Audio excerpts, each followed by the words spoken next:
Hola mundo! For this video, we will be looking at using double object pronouns in Spanish. So what this is a combination of two different things that hopefully you have learned by now. One of them is direct object pronouns and the other one is indirect object pronouns.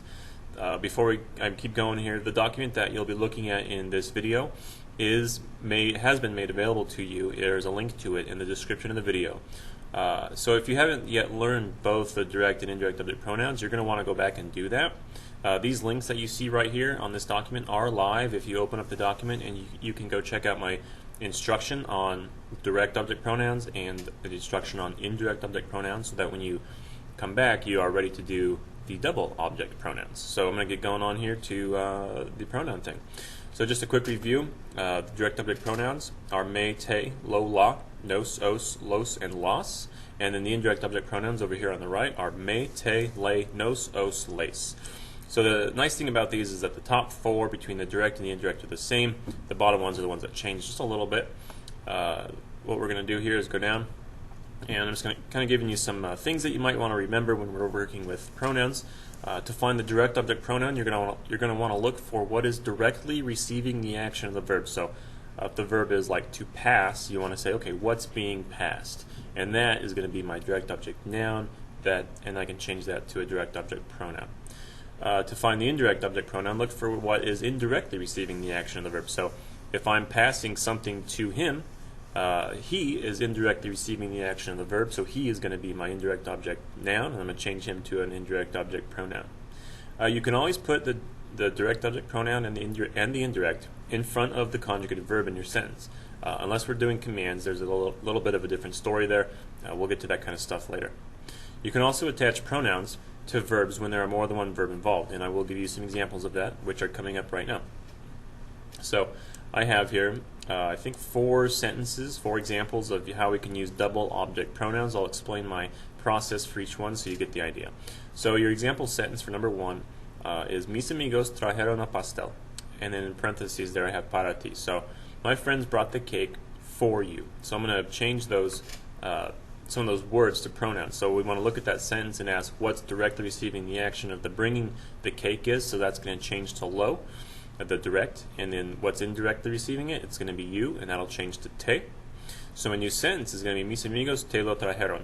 Now you might be thinking immediately, well, why isn't it lo te trajeron? Well, when we're using double object pronouns, you're going to want to put the indirect before the direct object pronoun. And the easiest way that I found to remember this, my students found to remember this, is that often, not always, but often you'll find that the indirect object pronoun is going to refer to a person, and then the direct will refer to a thing. Again, this isn't an always thing, but it often happens in my classroom. So the easy way to remember it is to put people before things. You always put people before things. So you put the te before the lo in that sentence. Let's go down here to number two. We have Roberto da los regalos a mí. So Robert gives the gifts to me. The gifts are the direct. They're going to change to los. I am the indirect. I'm going to become me. So my new sentence is going to be Roberto me los da. Let's look at number three here. We have Gilberto va a pasar la sal a ella. So he is going to pass the salt to her. We got a couple things in this sentence that we got to look at. The first one is that I have two verbs involved in this sentence. I have the verb ir, which was conjugated to va, and then also have the verb pasar. So because we have these two verbs going on, we have two possibilities how I can rewrite these sentences. There's also something else tricky here as well. So la sal can change to la, and a ella can change to le. And the thing that's tricky here is that when you have two pronouns and they both start with L, so you have a le and a lace, and then a lo, la, los, or las for the second one. The first one, the le or the lace, it has to change to se. So again, if you have two pronouns, they both start with an L, the indirect has to change to se. You can leave the direct alone. So my new sentences are Gilberto se la va pasar. So the se is from ella. She would be le normally, but since I have that la, she becomes se. And then my second one option, which is a little bit more English-like, and then I'm putting the pronouns after the second verb, we have va a pasársela, and then we can attach the se and the la to the pasar, make it one long word. The thing that's hard about this is that when you attach two pronouns to the end of a verb like that, we have to look at doing accent marks. I don't want to delve too deep into that right now, but I do have a video lesson on explaining Spanish accent marks. Go ahead and search YouTube for that if you want to go more in depth on that topic. Number 4, we have Wes está preparando las salchichas para la familia. So he's preparing the sausages for the family. The sausages will change to las. The family will change to le. Again, you'll notice hopefully right away that we have two pronouns that both start with an L. So I'm going to change the indirect to say. So the new sentence, you can always, for our purposes right now, you can always put it in front of the conjugated verb, which is está in the sentence. So the first option, the easier one, is Wes se las está preparando. And then the second option, you can attach it to the progressive form of preparar. And it's one really long word. We have Wes está preparándoselas. And you have an accent mark over that A right there. I guess I'll explain really quick how this accent thing works here with the pasársela and the preparándoselas. What you have to do is first just look at this verb right here, pasar by itself, and ask yourself, where does the stress fall on that word? When I say pasar, the stress is over that second A right there, right? So now when I'm attaching the se and the la, the stress still stays right there over that A right here. Now anytime in Spanish that, if I were to break this pasársela into syllables, it would look like this.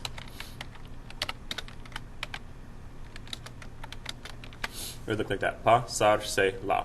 So here's, and what I'm going to do is I'm going to count backwards. So here's the first syllable at the end, the second, third, and then the fourth. Anytime in Spanish the stress of a word falls on the third or more syllable back from the end, there's going to be a written accent mark there. So this happens to be on the third or more syllable back from the end, so I put a written accent mark. If I look at this next one down here, preparándoselas. So you have to ask yourself, how do I pronounce the word preparando? Preparando. The stress is right here over that A. So if I were to break the word out into syllables again, I'd have preparándoselas, and that's actually over the fourth syllable back, preparándoselas. So I'm going to put an accent mark there. That's kind of the short of it. Again, search YouTube for my accent mark instruction lesson to get more in depth on that. So I have an activity for you. I think I have 8 sentences. I want you to rewrite the sentences so they have both a direct and an indirect object pronoun. Some of the sentences have 2 ways that they can be rewritten, kind of like these ones right here, how I had 2 ways to rewrite those sentences. Do them both if you can. And they're right here. There's the 8 sentences. If you want to, you could pause the video. I'll go ahead and make those bigger for you if you want to just pause it. Or if you want to, you can go ahead and go to that link in the description of the video and open up the document and print it off if you want to have all this with you. And you can handwrite it out if you want to, because there's plenty of room on the document. So pause the video because I'm going to start going over the answers in just a second. Alright, so let's look at the answers. I kept the original sentences here right next to the answers so that we can look at them together. So the first one, she prepares the work of art, or theatrical work of art for us. So the obra will change to la, and then nosotros will be nos, so my new sentence is right here. Ella nos la prepara. Number 2, we got 2 verbs, so we got 2 ways we can rewrite it. Nosotros will be, the 2 options will be nosotros se la estamos haciendo, or nosotros estamos haciéndosela. Keep in mind, hopefully you change that lace from the ellos right here. We change that lace to a se because there are 2 L pronouns. Number 3 says I'm going to bring the pasta for you, so yo te la voy a traer, or yo voy a traértela. Number 4, you pass the fish to me, so it's going to be tú me lo pasas. Number 5, we got 2 verbs again, so it's gonna, your options are él se las está leyendo, or él está leyéndoselas. Number 6, we send the letters to our friends, so it's going to be nosotros se las mandamos. So again, we changed our friends from lace to se because we have the 2 L's. Number 8, 1 verb, so just 1 option again. It's going to be yo se la escribo. I changed my teacher from lay to se because I've got the 2 L's again. And then lastly, number 8, we've got 2 options because there's 2 verbs there. So the first one, the easier one, is going to be ellos me la van a preparar. And then the second option is ellos van a preparármela. So that's pretty much the whole lesson here. I do have some other stuff for you on this document. If you were to scroll down, you'll find the handout I have for you on direct object pronouns, along with some links here to lessons on those things online, along with other activities and practices that you can do if you haven't done those yet. And if I go even further down, I've got some stuff on indirect object pronouns with links to the videos on indirect object pronouns, as well as Down here, I've got a whole bunch of examples here with the indirect object pronouns, and I also have an activity right here that you could do if you wanted to as well, and then the answers are going to be on the last page there. So I have a lot of stuff here for you in this document. I highly recommend you take that with you if you want to put holes in it, put it in your notebook, because there's lots of good information on there for you. If there's something on here in this video you didn't understand, please leave a comment in the comment box, and I will get back to you promptly. Otherwise, thanks for watching. Leave a thumbs up if this was helpful, and enjoy the rest of your day.